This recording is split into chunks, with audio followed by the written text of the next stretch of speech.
This is Newsnight, where we go above and beyond the headlines. I'm Pio Ontiveros. Our top stories: fears of a rice shortage loom over the poor, but the government says the situation is under control. As the impeachment proceedings against Chief Justice Maria Lourdes Sereno continue, lawmakers order the Internal Revenue Bureau to look into her income tax returns. And soldiers and policemen lay down their arms for a day to cheer up residents displaced by Mayon's unrest. We begin with a shortage of NFA rice. With the government stock falling by the day, the NFA is worried this could lead to higher prices. Officials explain what's going on as they issue an appeal to the public. Our AC Nichols has that story. Rice prices have recently gone up, partly because of the tax reform law, or TRAIN. Now, the National Food Authority says the public should expect more price increases as its stock are running low.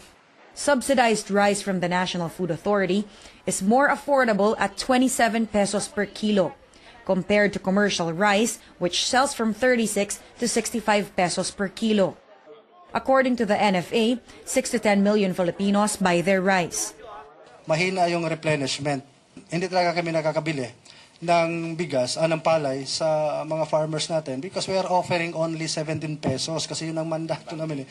17 pesos per kilogram of palay, clean and dry yun. Doon nga sa Amerika, farm gate price is 19 to 22 pa. Natural, doon ibebenta ng mga farmers yan. To replenish its stock, the NFA wants to import 250,000 metric tons of rice. But an interagency food council has yet to give the green light for the importation. Aquino says they have no choice but to wait it out.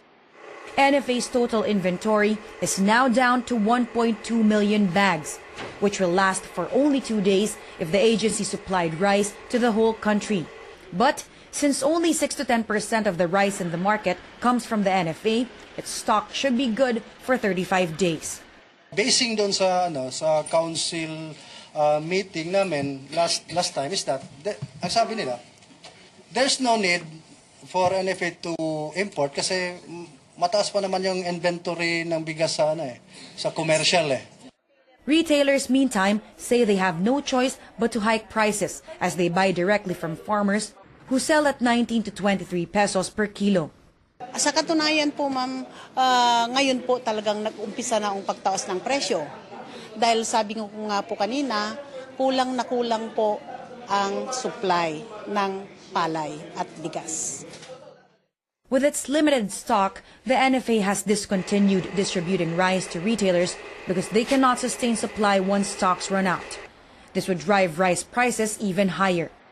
Instead, the agency supplies rice for relief operations and to remote areas.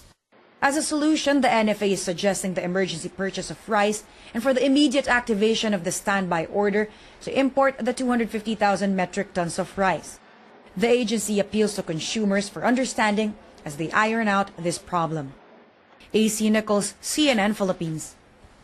Senate Committee on Agriculture Chairperson Cynthia Villar wants to investigate the shortage in the rice buffer stock of the NFA. Villar has filed a resolution directing the proper Senate committees to conduct an inquiry in aid of legislation on the status of the NFA and its ability to ensure the stability of supply and prices of rice in the country. Villar says she cannot make sense of what happened so that the buffer stock of NFA rice is now good for only 2 days instead of the required 15. Sila na short ng ganun, di ba? Trabaho nila yun eh. There are 2 ways by which they can buy stocks. Either they import or they buy from local farmers. Maghanap siya sa buong Pilipinas na makakabili siya at 17 pesos per kilo, di ba? Sabi nila, Visayas daw, mura lang dun eh. Oo. Pinagpipilitan niya Central Luzon. Siyempre, Central Luzon, malapit sa Maynila. Mas mahal dyan.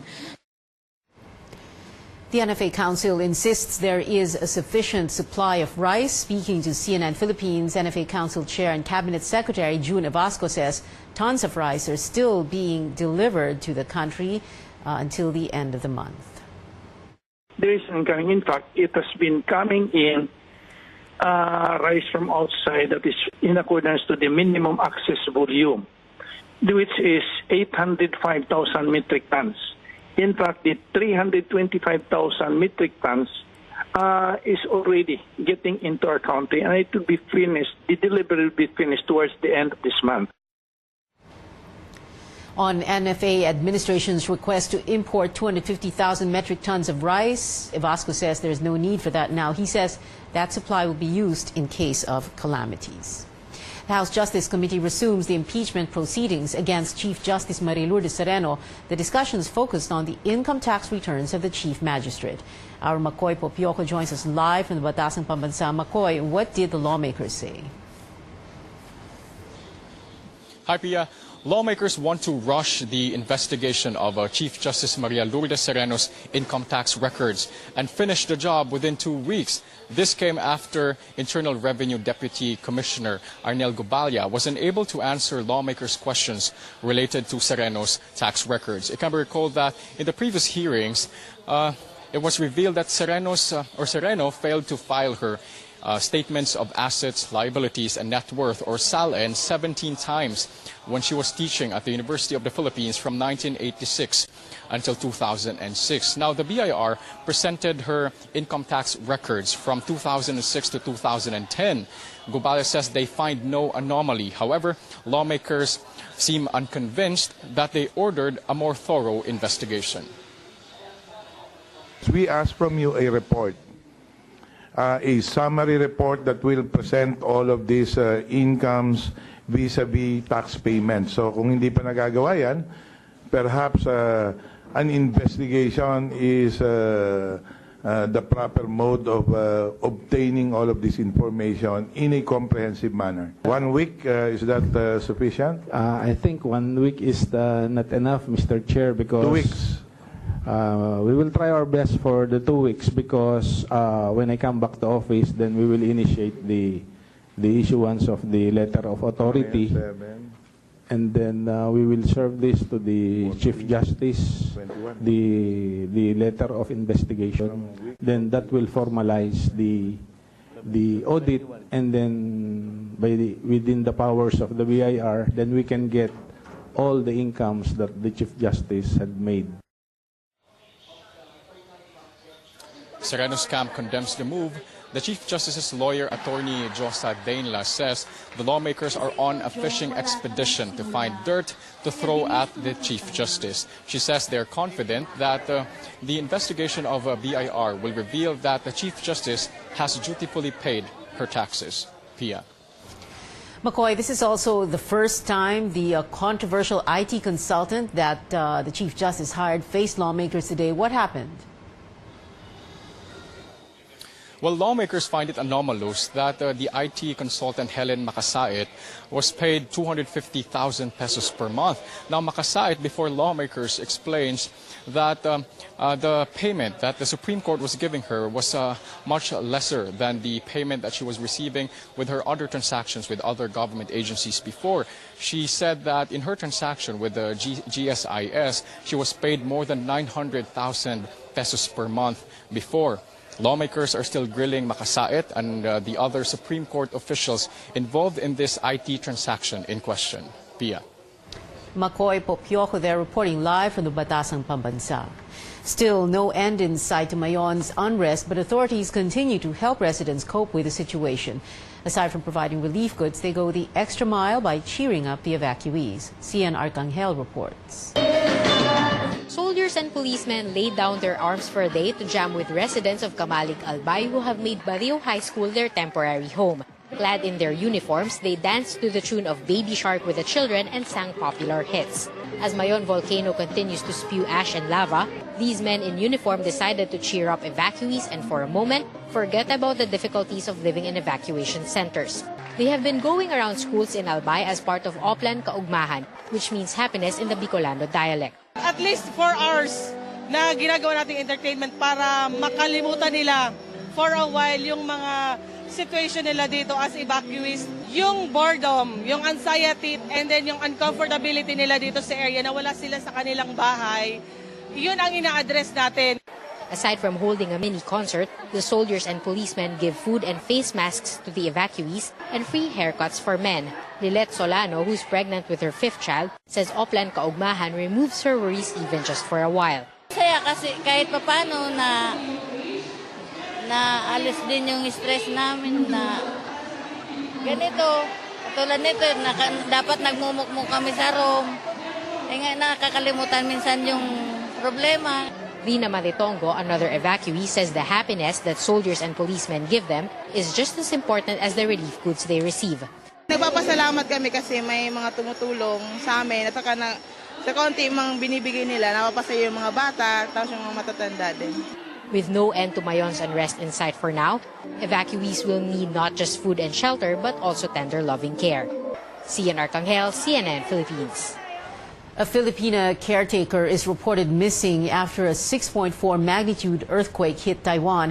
That's according to an information officer of the Manila Economic and Cultural Office in the Chinese province. Jerry de Belen said the Filipina is presumed to be trapped in one of the damaged buildings. The earthquake struck just before midnight Tuesday near Hualien City, killing at least 7 people and injuring over 200 others. Authorities said 4 buildings in the city were either tilting or had collapsed. They added 76 people are still unaccounted for.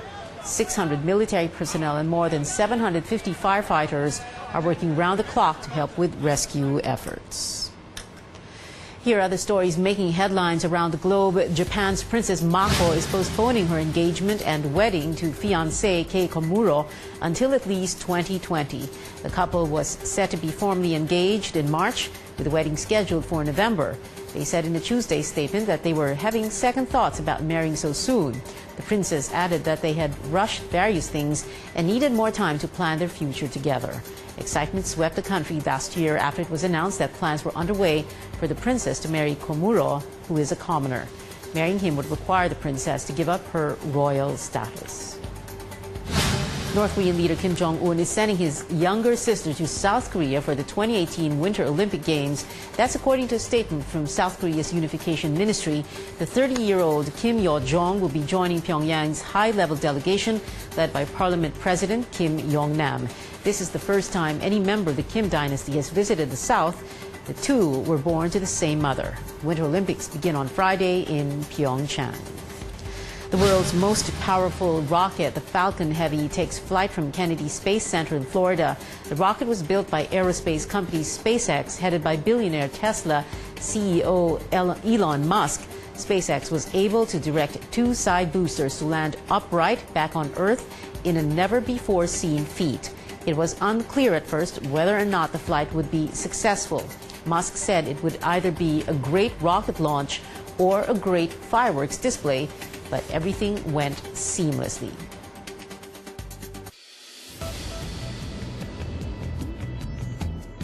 We'll take you on a trip to Italy as we hit the streets of Italy's fashion and finance capital, Milan. That story and more here in Newsnight, where we go above and beyond the headlines.